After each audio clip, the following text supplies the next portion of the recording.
So it turns out that there's a whole lot of shady activities going on with Wendy Williams that we are just now getting exposed to, but this current situation with Ray J has to be one of the wildest, unexpected things we've heard thus far. According to Wendy's ex-husband, Kevin Hunter, Ray allegedly had something to do with Wendy's new situation and health concerns, and he claimed that Ray allegedly provided her with substances despite knowing that she has been struggling with addiction issues for a long time. Kevin a whole lot to say about Ray J's shady relationship with Wendy, and he did not hold back, so let's break it all the way down now. Kevin has had a lot to say about Ray J and Wendy, but Stunna Girl was the first person to make these claims. She and Rage have been on the outs for a hot minute now, and she's been dragging Ray J and accusing him of allegedly being a creep towards women that he has been working with, saying you pay for 304s all day but won't pay your team. You're a professional. John, you was gas and sook, saying you had her an NDA after you got some of the cat bees, can't be on your network lest they intimately pleasing you. You're the biggest creep of them. All this allegation was very intense and shady, but Ray J has stayed silent on the matter. I'm not saying that he did it or he didn't do it, but Hollywood has plenty of stories about men demanding favors for roles or positions.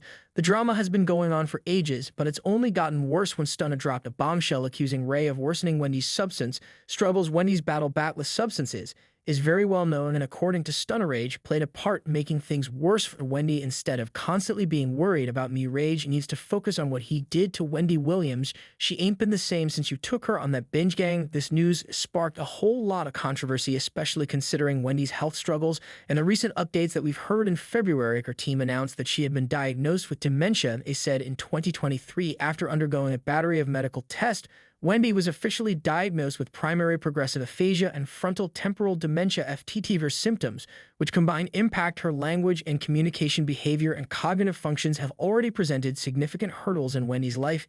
Y'all, this news was a real tearjerker, though not entirely surprising, given all the whispers from insiders and the lead-up to the official announcement. And let's face it, Wendy's been battling addiction for what feels like forever, so I guess we shouldn't have been completely surprised, but for a long time fans used to judge her harshly, giving her a hard time and calling her all sorts of names for not kicking the addiction. This was unfair, because everybody knows that addictions aren't exactly easy to beat, but then it got even worse when we found out that the people in her inner circle were making things 10 times worse for her, because they were practically pushing drinks into her hands and cashing in on her struggles. As long as she kept making money for them, they kept supplying her with drinks. One of the first spill the tea was DJ Boof, who used to spin the wheels on Wendy Williams' show back in 2020. DJ Boof left the show suddenly and without an explanation, leaving fans scratching their heads, wondering what happened. Now, for those of you not in the loop, DJ Boof was Wendy's longtime DJ, so this sudden exit at people talking turns out he walked away because he couldn't stand watching producers and managers sit back while Wendy went through all of it without lifting any of their fingers to help. A fan commented on the Instagram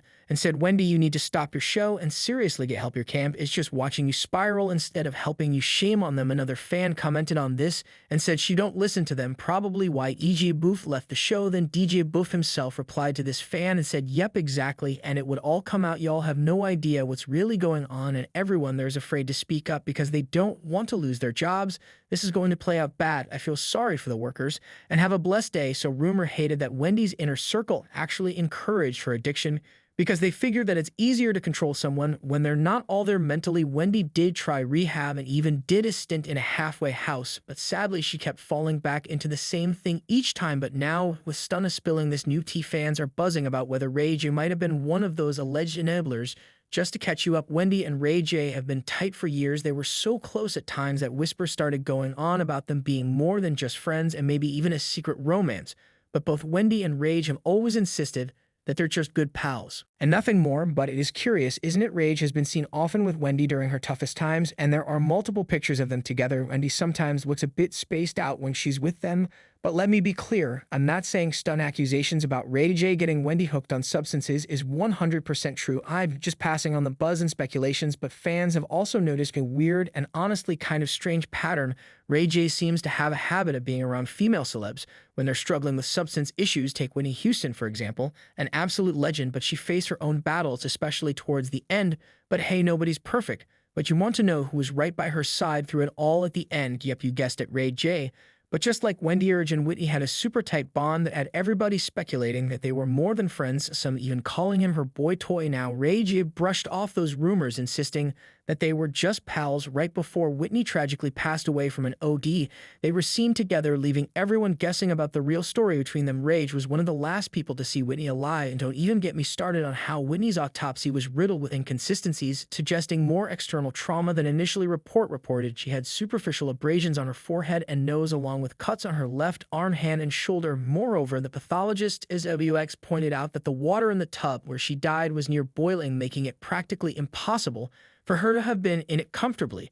And that's what made the final autopsy not make any sense at all. There's no way she would have sat in that boiling water. He said, "I think that this lady fell into the water. She was unconscious when she fell into the tub. I do not believe that the death was due to drowning." Then there's this super disturbing report from a private investigator that revealed that Whitney had some defense wounds on her body. Jaguar Wright has also backed this up, insisting that Whitney didn't die in a bathtub like we were told. She was music beat. They saw her body. She didn't just die in a tub like she was beat up. So of course, fans are wondering if Ray J allegedly had something to do with Whitney.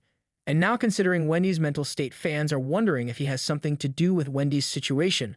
But of course, Kevin Hunter has a whole lot to say, and he's kind of confirmed the allegations that Ray J allegedly has something to do with Wendy's situation.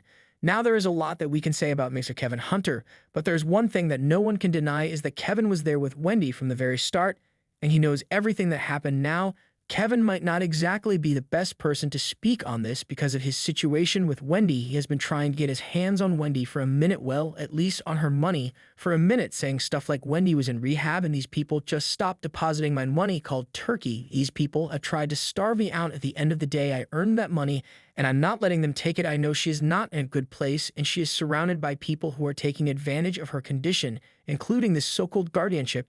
He also tried to take Wendy's money when he called her out for not paying him alimony, saying, "I have fallen behind on most of my bills. I'm behind on credit card payments because I have no money since the severance payments were suspended. My life has been greatly affected since the plaintiff stopped making payments under our settlement agreement. The fact that I am unable to sustain my life and pay my bills in order is extremely urgent to me. I cannot pay my bills and sustain my day-to-day living." So with this, Kevin might not exactly be the person we want to talk to about this.